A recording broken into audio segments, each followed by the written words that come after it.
Assalamualaikum warahmatullahi wabarakatuh. Nama saya Bayu Reswaji dari Fakultas Pertanian Universitas Jenderal Sudirman, dan di sebelah saya ada teman saya Taufikur Rahman.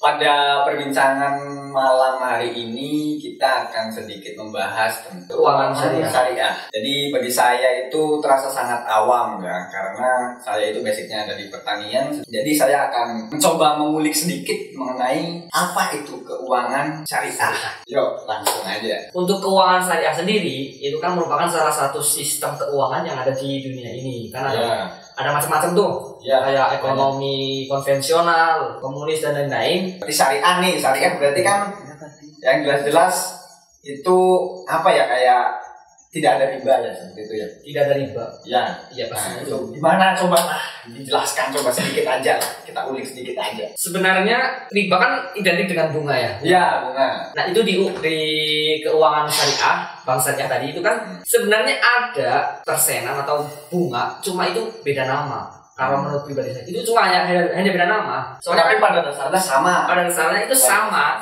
Kayak sejenis bunga, tapi kita menyebutnya di saya itu margin.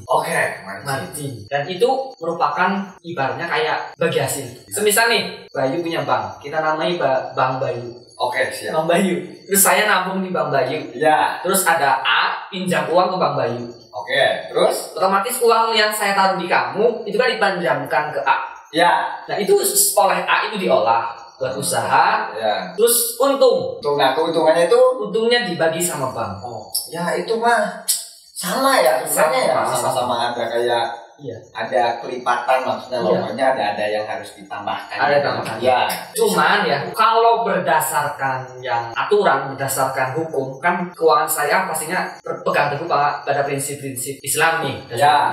Cuman kalau dalam kenyataannya di Indonesia itu kalau di tuntutan itu kan nggak harus pakai jaminan.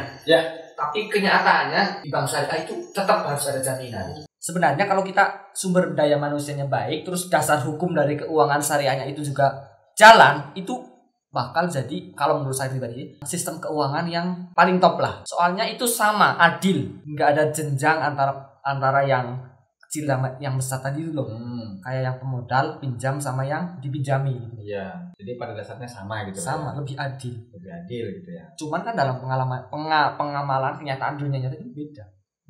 Dasar hukumnya itu udah nggak berlaku ibaratnya itu sama aja kayak konvensional. Sepertinya itu mirip-mirip dengan gimmick gitu. Gimmick itu seperti cuma gimmick gitu. Untuk menarik untuk menarik yang kayak misal saya mau pinjam, itu namanya apa ya berarti ya, peminjam gitu loh ibaratnya. Kayak untuk menarik peminjam uang kita kan juga harus promosi dengan sebaik-baiknya gitu kan, menggunakan kata-kata yang baik. Dan itu untuk dari syariah sendiri itu berarti modelnya kayak bagi hasil itu ya. Berarti kan keuangan syariah itu, berarti kan dia lebih ke kayak untuk menarik peminjam itu nasabah itu dia menggunakan kata-kata yang lebih sopan gitu loh. Bukan bunga, tapi dia memakai bagi hasil gitu, margin itu kan. Cuman cenderung banyak kelebihannya sih. Kalau itu benar-benar dijalankan, itu justru kelebihannya banyak, unggul dibandingkan sistem keuangan konvensional kalau menurut saya. Cuman kan kelemahannya ada. Justru kelemahannya ini yang jadi momok paling besar itu di kelemahan keuangan syariah. Kalau kekurangannya sendiri itu kan yang jelas sumber daya manusianya. Karena keuangan syariah itu jujur, dapat dipercaya, itu nomor 1. Sedangkan orang-orang kita kan tahu sendiri ya. Paham. Itu sangat paham. Sangat paham bahwa orang-orang kita itu sangat paham. Apalagi kira-kira kelemahannya. Itu kan kalau di syariah itu kan pastinya hati-hati benar sama yang namanya riba. Haram. Riba haram, bunga haram. Nah, itu yang menjadi keuangan syariah itu kayak terbatas. Kita mau investasi nih contohnya. Kita mau investasi ke perusahaan. Ini nanti kita semua investasi 1 juta, ini kembalinya untungnya itu bisa 2 kali lipat. Ini halal enggak ya? Ini kan kayak bunga itu loh. Menggandakan uang. Itu kan masih di dasar hukumnya sendiri itu masih 50-50. Ada yang bilang haram, bilang halal. Itu yang menjadikan keuangan syariah itu kayak katak dalam tubuh burung. Susah buat berkembang. Itu kelemahannya loh.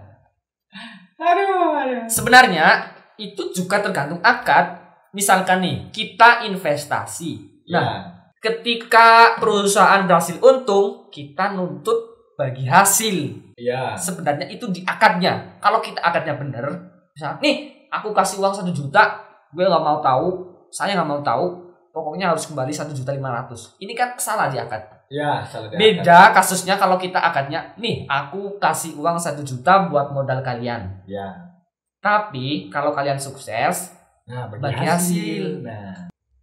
Zakat nih, kalau 80% masyarakat Indonesia ngeluarin zakat, bener-bener zakat nih, nggak, masyarakat itu nggak kayak aduh zakat buat apa, kan udah nggak ada masyarakat miskin, paling nanti zakatnya dimakan sama ambil zakatnya gitu kan, banyak yang kayak gitu, persepsi orang. Tapi kalau pada realnya itu zakat bener-bener dimanfaatin bener-bener, itu bisa kayak pajak loh, bisa nambah pemasukan buat negara. Itu zakat itu dari zakat, belum yang dari wakaf, belum yang dari hibah gitu. Bener, kalau mereka sadar, itu bisa jadi kekuatan ekonomi yang luar biasa ini buat Indonesia.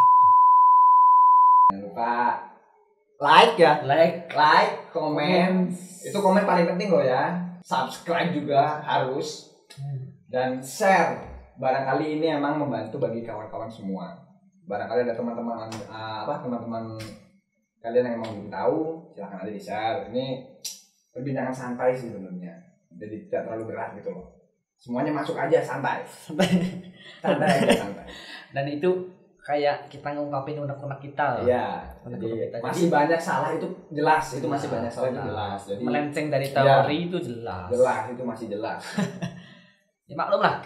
Jadi seperti itu kawan. Oke, kita sudahi saja podcast malam hari ini. See you in the next time. Peace. Salam. Oh iya, assalamualaikum warahmatullahi wabarakatuh. Assalamualaikum warahmatullahi wabarakatuh.